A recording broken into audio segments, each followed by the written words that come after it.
A veces estamos un poco acostumbrados, ¿no? a algunas estructuras. Empieza así, va al medio de esto, se termina así. Bueno, vamos a ir al grano.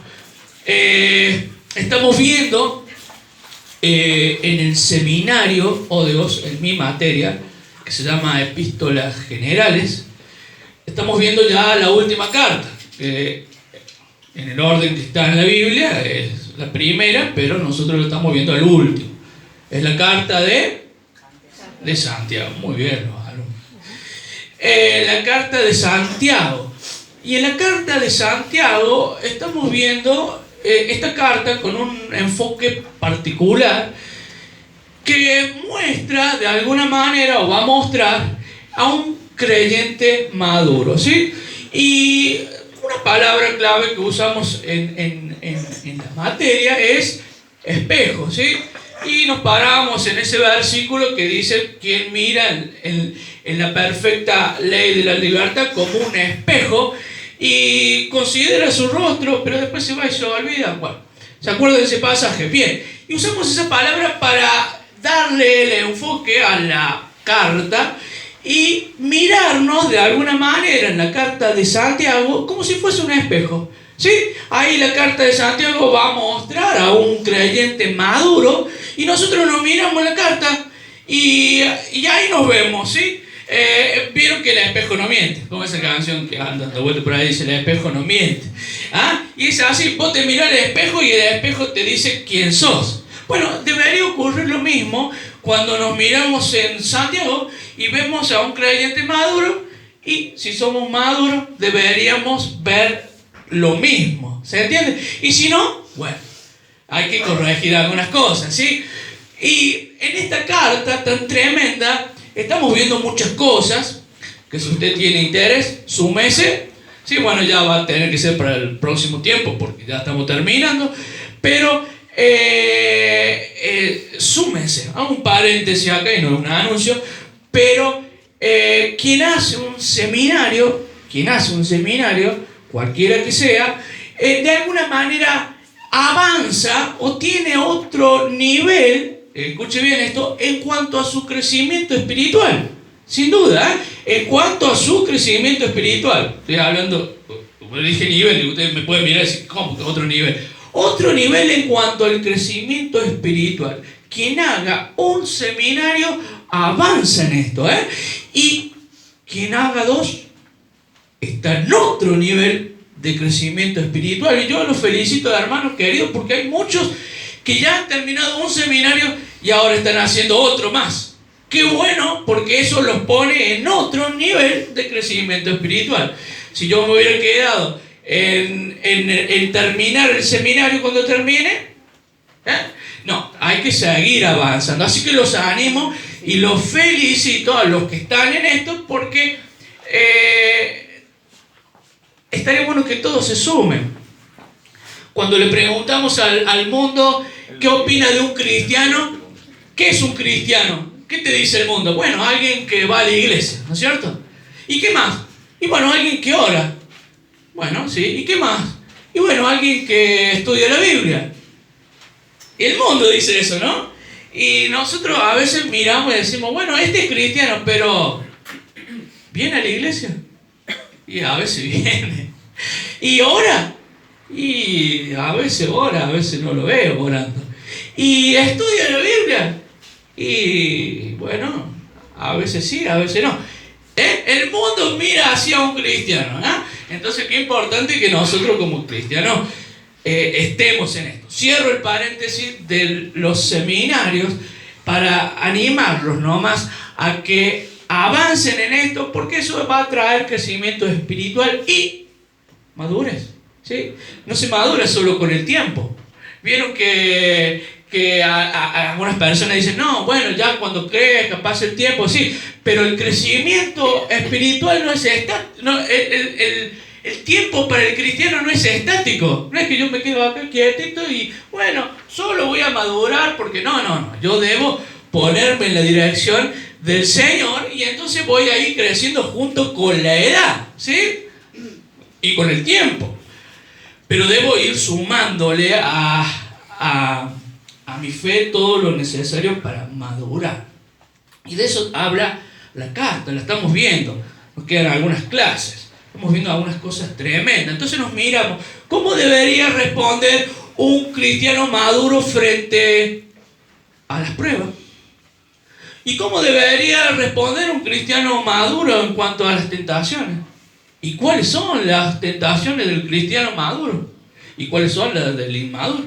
¿Y cómo debería responder un cristiano maduro frente al juzgar?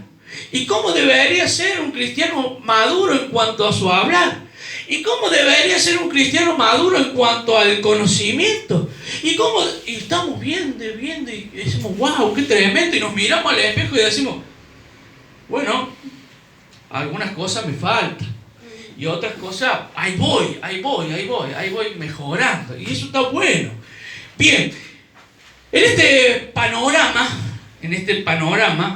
aparece, no me bajen el micrófono, porque ahí va a cambiar el panorama. Entonces, ahí aparece este hombre, que es Santiago, en esta epístola. Es un hombre que está sirviendo a Dios en una iglesia en Jerusalén, ¿sí? Y entonces él está acostumbrado a una iglesia de un nivel como la de Jerusalén, ¿sí? Ustedes conocen qué ocurría en la iglesia de Jerusalén. ¿Qué pasaba cuando alguien mentía? ¿Qué ocurría? Había un matrimonio, había vendido la casa, había dicho que había vendido una casa y no era verdad. ¿Y qué pasó? Caían como muertos. O sea, ahí no estaban jugando a la iglesia. Ahí había concilios, inclusive había problemas en la iglesia primitiva. ¿Y dónde se resolvían? Ahí, porque ahí estaban hombres maduros. Ahí estaba Pedro, inclusive. No eran ningunos nenes ahí. Y entonces Santiago viene de ahí. Y no solo que viene de ahí, sino que también él es una persona madura, ¿sí? ¿Se acuerdan en el concilio donde había que resolver algunas cuestiones? Agarra Santiago y dice, lo que está pasando acá es lo que dice la palabra en tal lado, y vamos a hacer así, chao. Y todos dijeron, tipo que era maduro. Y entonces se enfrenta a este grupo, ¿sí? Que aunque es una epístola general, alguien las recibió por primera vez, y se enfrenta a este grupo donde había algunas cosas que madurar, ¿sí? ¿Qué ocurría en esta iglesia? Bueno, ocurrían algunas cosas. Había pruebas, ¿sí? Había pruebas entre los hermanos, pruebas que pudieran ser pruebas de iglesia, ¿sí? Ustedes saben que las pruebas, hay pruebas que tienen los creyentes individuales, pero hay pruebas que son pruebas de iglesia, ¿sí? Por ejemplo, divisiones en la iglesia, por ejemplo, que se vaya la gente de la iglesia, que pase algún proyecto no se pueda realizar. Bueno, son pruebas de la iglesia que también las sufre el cristiano y que al cristiano maduro le duelen, ¿sí? Había pruebas en la iglesia. Había también una segunda línea, podríamos decir, de liderazgo, que estaba ahí media flojita. De hecho dice que agarraban a algunos, a los ricos los dejaban sentar en mejores lugares y a los pobres en otros, ¿sí?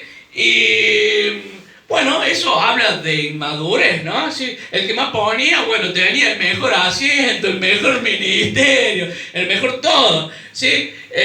Cualquier cosa, semejanza con la realidad de afuera es pura coincidencia, ¿no? Pero había así una línea ahí muy floja, una segunda línea muy floja que hacía diferencia, que hacía acepción de personas, y eso ponía de alguna manera tristeza en algunos hermanos y en otros, bueno, y hacía que estos pasaran de alguna manera por esa situación tan fea. ¿Qué más había en este lugar? Bueno, había un hablar despreocupado. De hecho, ustedes conocen el pasaje muy muy conocido del capítulo 3, que habla de la lengua y habla del chisme. Bueno, había eso, qué tremendo. Cosa que no es de alguien maduro. De hecho, Santiago dice, esto no debe ser así, hermano. ¿Qué más había? Bueno, había también dentro de ese grupo de creyentes hermanos que juzgaban a otros, ¿sí? También había poco conocimiento de la palabra, a tal punto que en el capítulo 2 Santiago exhorta a poner en práctica la palabra. Bueno, había muchas cosas, el panorama estaba bastante inmaduro, ¿sí?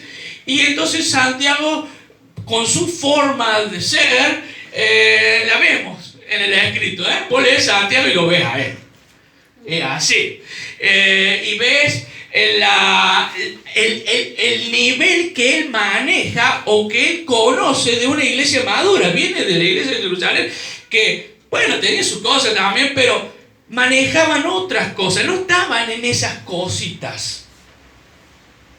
Y Santiago quiere mostrar esto a los hermanos para animarlos a un tiempo de madurez, ¿sí?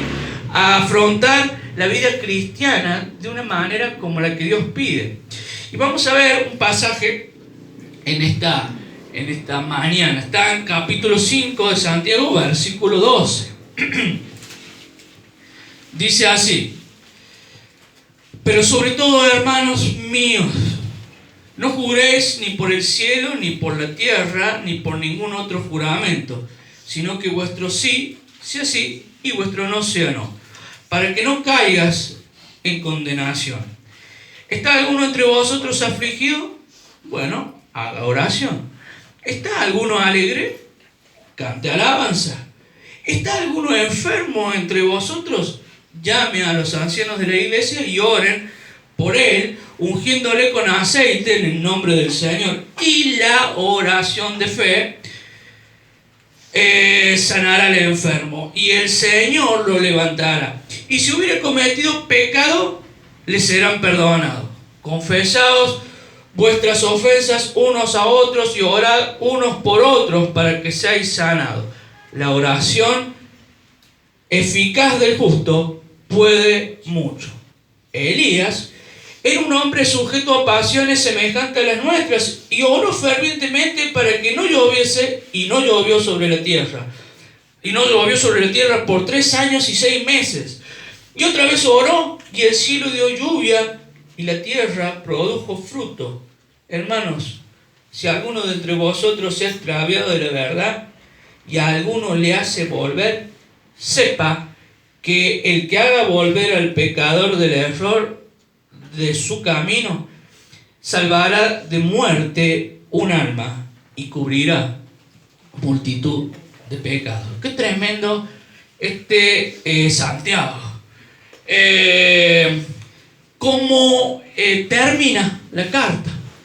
De una manera o con una intención de alentar a su pueblo, ¿sí? Después de mostrar cómo es un creyente maduro y cuáles son sus beneficios, ¿sí? Si quieres saber más de esto, ya sabes dónde se tiene que anotar. Y después de mostrar tantos beneficios de madurar, beneficios no solo personales, beneficios para la iglesia, beneficios para el plan de Dios, beneficios para la eternidad. Después de mostrar tantas cosas, va a terminar Santiago con una palabra de aliento para ese pueblo, una palabra de aliento para los líderes, una palabra de aliento para los pastores. ¡Qué tremendo! Y ojalá me salga como le salió a Santiago, para que podamos alentarnos en esta mañana. Muestra en estos versículos que leímos el panorama. Si alguno está triste, si alguno está alegre, si alguno está enfermo, si alguno está en pecado, si alguno está enfermo por el pecado, y si alguno está enfermo, está al borde de la muerte por causa del pecado, dice: llamen a los ancianos de la iglesia, está hablando ahí de los líderes, de los pastores, y que oren por él, y el Señor restaurará. Qué panorama difícil, pero qué panorama tan real, qué tremendo, de la iglesia, no solo en ese tiempo, sino en este tiempo, y probablemente esta foto de Santiago, de la epístola de Santiago de ese tiempo, haya sido no solo en esa iglesia donde llegó por primera vez, sino en la iglesia en general. Estaban pasando por ese tiempo, y hoy podemos verlo también, que los panoramas de las iglesias son muy parecidos. Pudiera haber hermanos tristes, pudiera haber hermanos en pecado, pudiera haber hermanos al borde de la muerte por el pecado. Usted sabe que hay pecados que llevan a la muerte, ¿eh? Y no está hablando de muerte espiritual acá solamente. Si no, vamos a Juan. Hay pecados que llevan a la muerte al creyente. ¿Ah? Eso lo podemos ver ahí en el seminario. Pero fíjense, ocurría todo esto. Este era el panorama. Y un panorama no muy fácil. ¿Ah? Gente que estaba en situación de pecado. Algunos que estaban tristes, pudiera ser por pruebas. Otro grupito ahí alegre. Y entonces Santiago dice: bueno, hermanos, hay que restaurar. Y empieza hablando a los líderes. Sí, por eso dice: llamen a los ancianos y oren. Y pareciera que a este grupo al que le llega este desafío se siente un poco desalentado. Y por eso Santiago sigue un poquito más y va a mostrar el ejemplo de Elías. ¿Sí? Y voy a decir: ¿qué tiene que ver Elías acá? ¿Qué tiene que ver esto de restaurar? Porque sí está llamando ahí el Señor a restaurar al que ha caído, al que está en error, al que se ha alejado. Si a alguno le hace volver, ¿no dice así? Y entonces ahí el grupo que recibe, tal vez un poco mirando el panorama difícil, tal vez mirando los problemas de iglesia difíciles que realmente no eran fáciles. Un liderazgo, una segunda línea ahí media floja, críticas, falta de conocimiento, algunos que estaban en pecado, otros que estaban flojitos. ¡Qué panorama difícil! ¿Y qué desafío tan grande? Restauren al que ha caído, restauren al que está en error, restauren al que se ha alejado. Y vos vas a decir: ¿por qué piensas que ese grupo que recibe el desafío está desalentado? Y porque le habla de Elías. Y Elías dice: pero Elías era un hombre semejante o sujeto a pasiones igual que las de ustedes. ¡Qué tremendo, hermano! Y entonces ahí yo me imagino ese grupo que recibe la carta y dice: cierto, es verdad, porque Elías también se desalentó, porque Elías también se le fueron las ganas, porque Elías también le fue difícil, porque Elías también se sintió muchas veces solo, porque Elías también. Y entonces el que recibe se anima y dice: claro, no es de mí, no es que yo soy que yo soy el único, a otros le pasó lo mismo. Y queridos, de la misma manera, en este tiempo donde no solo en nuestra iglesia local hay situaciones difíciles de cada uno, y miramos a veces la situación y decimos: esto no se puede arreglar, no va a cambiar más, ¿cómo se restaura esto? y nos viene el desaliento. Y tal vez no solo mirando el panorama, sino mirándonos nosotros mismos y diciendo, a mí también me falta. Y a nosotros también nos falta arreglar cosas y cambiar cosas y restaurar cosas.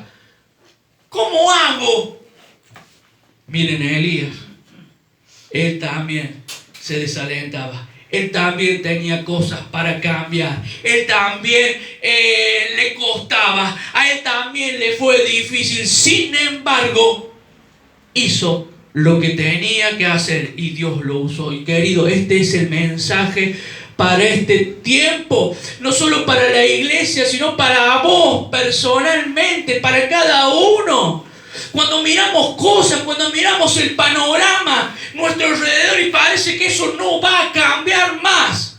Y encima Dios me pide a mí que restaure. Si a mí también, si yo también estoy medio chueco. Si yo también me falta. Sin embargo, Elías oró. ¿Y por cuánto?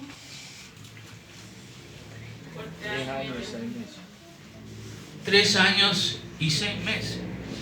No llovió. Tremendo, querido hermano. Dios quiere usarte. Y esto de oró, Elías, es un poquito más profundo que oró. Dice oró fervientemente, ¿sí? Y si yo te pregunto, o le pregunto a cada uno, sin duda cualquiera me va a responder. ¿Qué es orar? Hablar con Dios. Sí, es lo que todos decimos. Pero orar es más que hablar con Dios, querido. Orar es estar con Dios. Orar es más que hablar, es estar con Dios, querido. Entonces este oró de Elías es más profundo que oró. Es más profundo que habló con Dios. Fue a buscar la presencia de Dios. Fue a buscar el rostro de Dios. Ese oro de Elías es comunión con Dios, querido. Porque orar no es hablar con Dios solamente, es estar con Dios. Y cuando estamos con Él hablamos sin duda. Pero no es lo mismo que solamente hablar. Y dice fervientemente. Eso ya me habla de una actitud. ¿Sí? Ferviente en otras traducciones celoso. Ferviente en otra traducción es entregado. Ferviente en otra traducción es hirviendo. Ese era Elías, un hombre que conocía sus debilidades, pero que sabía que Dios lo quería usar, querido, en su generación, y entonces buscó el rostro de Dios. No oró solamente palabras, buscó el rostro del Señor y tuvo una actitud de entrega ferviente.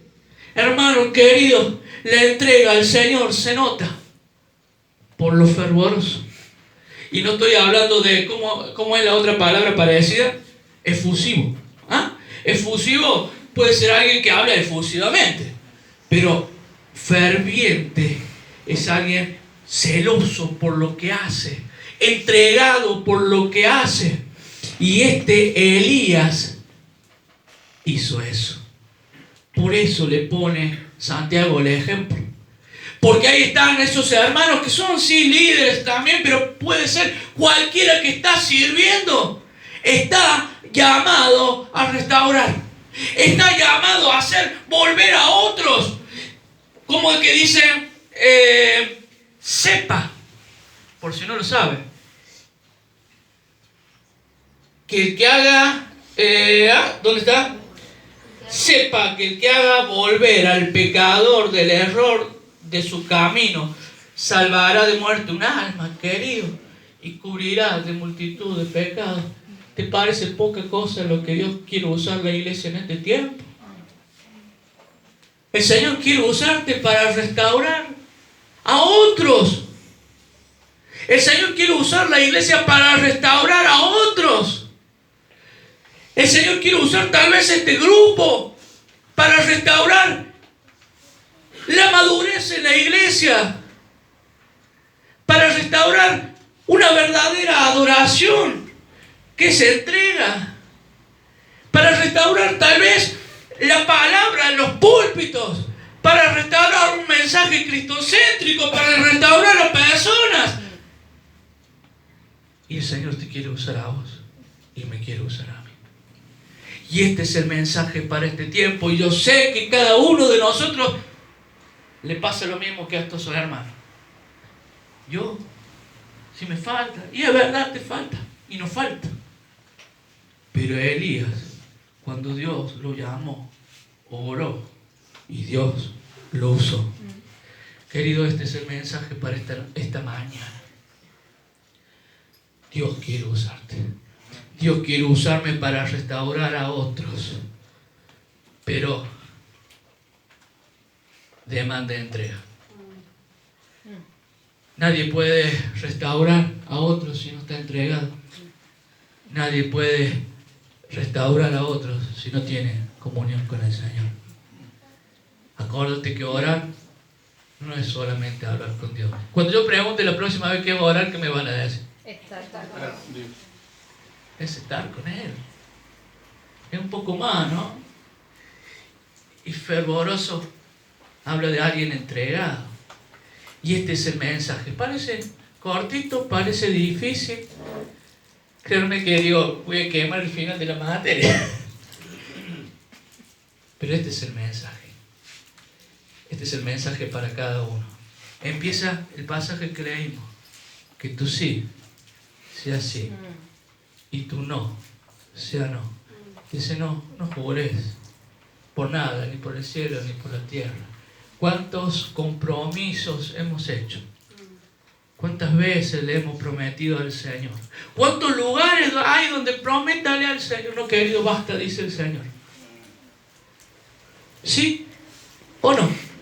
Si es sí, Dios te va a usar para restaurar. Y el camino es entrega y el camino es fervoroso.